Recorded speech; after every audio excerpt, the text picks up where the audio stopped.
Hi, Davi here, and today we have a new episode in the channel. So we're doing a voiceover. I think this is the third sketch of this batch. The third out of a total of 6 sketches.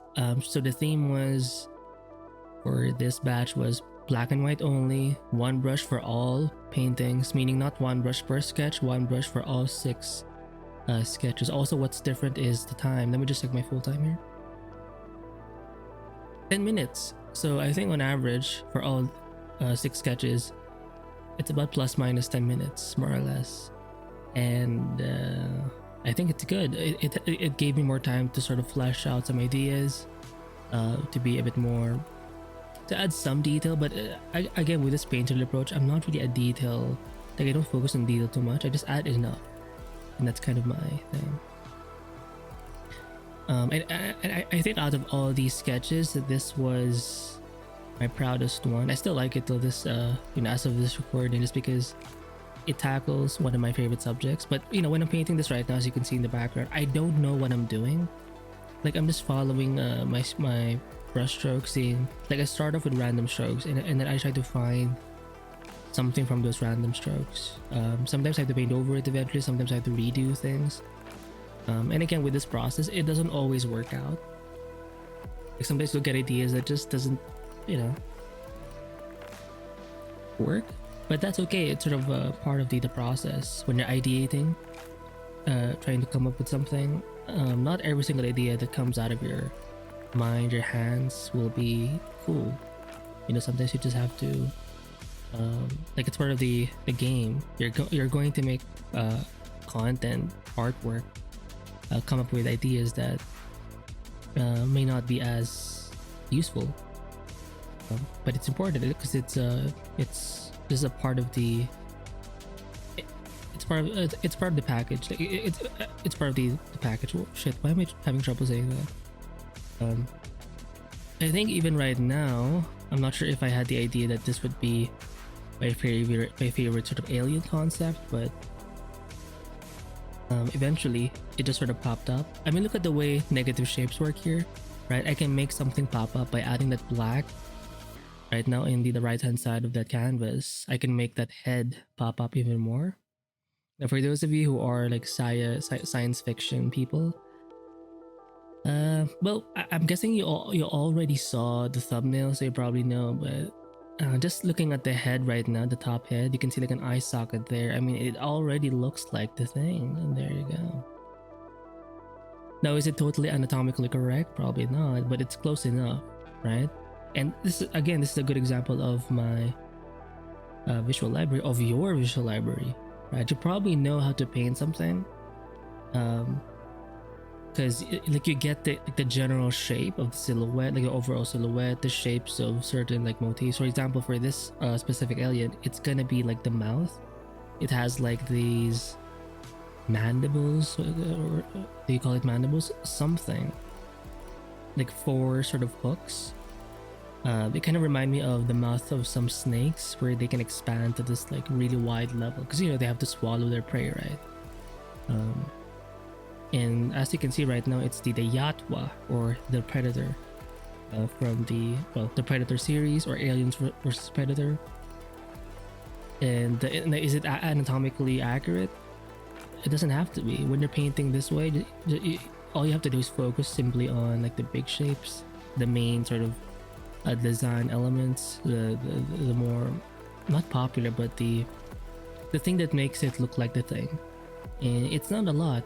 It's only just a few. It reminds me of this lesson where you want to make sure that your character is understandable, even if it's just a silhouette, meaning it's all like black.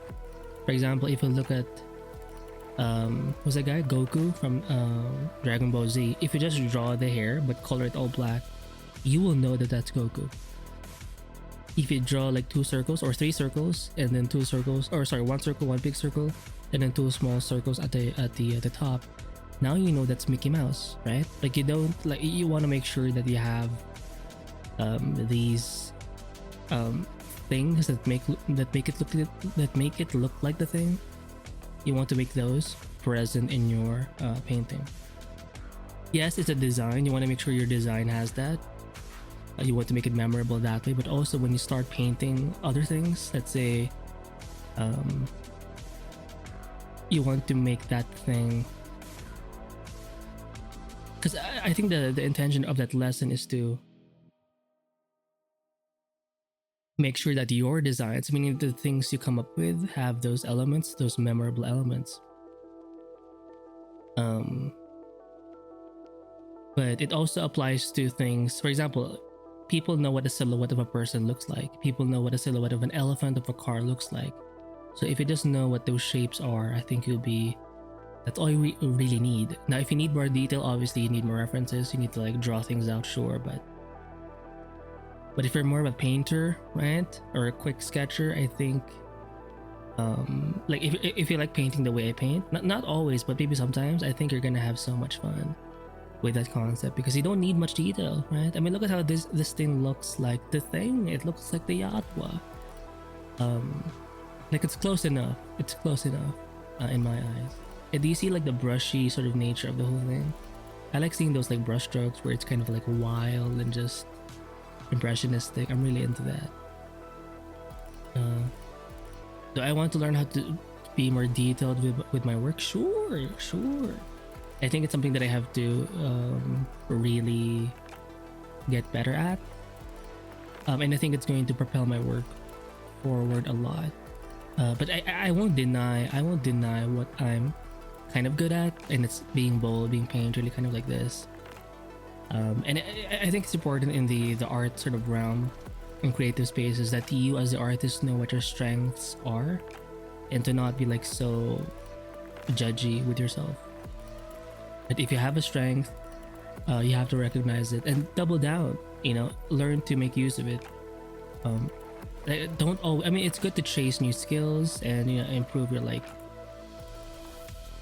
to improve like your knowledge, expand your skill sets, but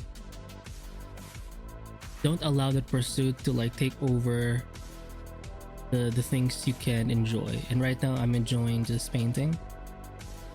And I'm painting in a very fun way. I don't have any references right now. It's just me trying to figure something out and follow the flow of the painting, I guess. Now you can see me sort of work on the closest sort of mandible. Hopefully I'm saying it right, mandible. Cleaning up those edges. And we've learned this in the art reviews. We've seen so many artists do this. Yeah, sometimes they have a very impressionistic, very painterly sort of style. But because they always clean up the edges, for example, where the mandible or the sort of mouth thing ends and begins, because the edge is like almost cut, and the value outside of that is like a light gray. This one's a black. Like the edge is quite clear. So even if the insides are kind of painterly, kind of impressionistic, because the edges are clear, it works. It works, and it looks clean. Even if you're painterly, it provides having clean silhouettes, clean edges, clear cut, hard edges, silhouettes. It adds a bit of, I was gonna say solidity, but is that a word? Like structure. It feels more structurally there, right? Because sometimes there are certain impressionistic styles where the edges are also kind of muddy, and they tend to mix with the other shapes outside of it or around it. Like when you zoom out, yeah, you can kind of see it, but it's I don't want that to take over. I want clear shapes. I'm trying to think of an artist now. I haven't done a review of their work.